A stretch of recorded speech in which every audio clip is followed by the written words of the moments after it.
Marilyn Monroe, the actress, performer whose life, beauty and death is still a mysterious dream. She was born into a small town, lived in foster homes and married thrice, and rose to the heights of cinema, and became a beautiful American dream for her billions of followers worldwide. It is her story.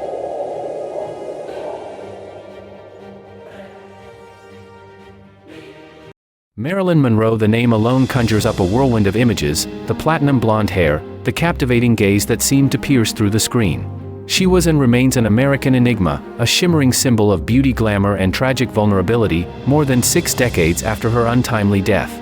Marilyn's presence in our collective consciousness is undeniable, though products of a bygone era still captivate audiences new and old. But Marilyn Monroe was more than just a pretty face. She was a cultural phenomenon. Her influence transcended the silver screen, sweeping into the realms of art, fashion and music. She sparked conversations, challenged norms, and became a symbol of feminine allure. This essay explores the multifaceted legacy of Marilyn Monroe. Her impact on popular culture remains undeniable. Marilyn Monroe was not born with a glamorous life. Her real name was Norma Jean Mortenson. She entered the world on June 1, 1926 in Los Angeles, California. Her childhood was far from idyllic. Norma Jean never knew her father.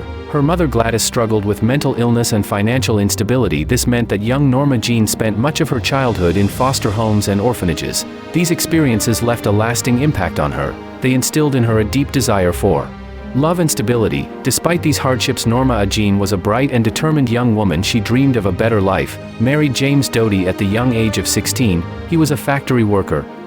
The marriage provided a sense of normalcy, but it was short-lived.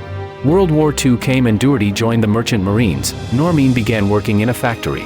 It was during this time that her life took a dramatic turn. She was discovered by a photographer while working at the factory.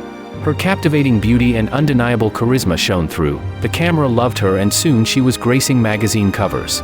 Norma Jean's modeling career blossomed. She divorced Doty in 1946. She was ready to embrace a new chapter that held the promise of fame and fortune. It was the dawn of Marilyn Monroe. Norma Jean signed with 20th Century Fox in 1946. She adopted the stage name Marilyn Monroe. It marked the beginning of her transformation into a Hollywood legend. Her early roles were small. She appeared in films like Skura, Who's Scary in 1948. Her breakthrough came with roles in The Asphalt Jungle and All About Eve. Both in 1950. Monroe quickly became one of Hollywood's most sought-after actresses. Her comedic timing was impeccable. Her sensuality was undeniable. She captivated audiences in films like Gentlemen Prefer Blondes and How to Marry a Millionaire, both in 1953. Off-screen, Monroe's personal life became a subject of intense public fascination. She married baseball legend Joe DiAggio in 1954. The marriage was tumultuous and short-lived, ending in divorce less than a year. She then married playwright Arthur Miller in 1956. This marriage too ended in divorce in 1961. Her marriages to baseball legend Joe DiAggio and playwright Arthur Miller were highly publicized, scrutinized, and ultimately unsuccessful. The pressure of fame, the relentless scrutiny of the media, and the exploitative nature of Hollywood took a toll on her mental health. Marilyn's struggles with addiction and mental illness were well documented, yet despite her personal turmoil, she persevered, captivating audiences with her on-screen charisma. Her vulnerability, her fragility became intertwined with her public persona, adding another layer to her complex and enigmatic image. Despite her immense success, Monroe yearned for recognition as a serious actress. She studied at the prestigious Actors Studio in New York City under the guidance of Lee Strasberg.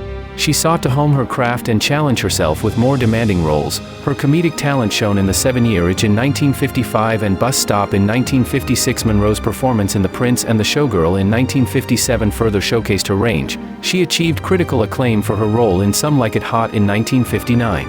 It cemented her status as a comedic icon. Her final completed film, The Misfits in 1961, was written by her estranged husband Arthur Miller.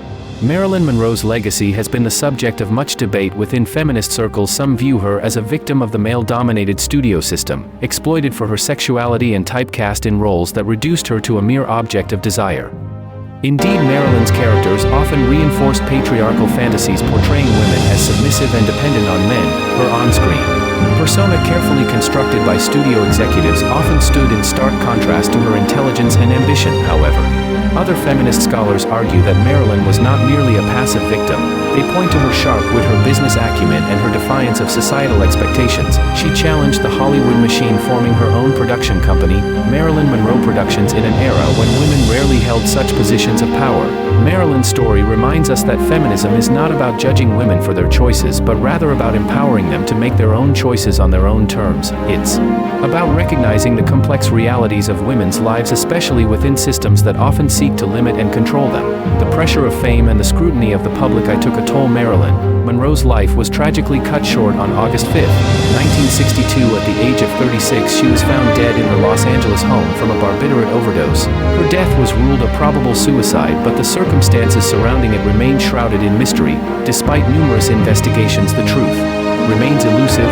In the final months of her life, Marilyn resided in a modest home in Brentwood, Los Angeles. It was here within the walls of Helena Drive that she sought solace and a sense of normally away from the relentless spotlight. After her passing, her Brentwood home became the center of a legal battle. Various parties vied for ownership, each claiming a piece of her legacy.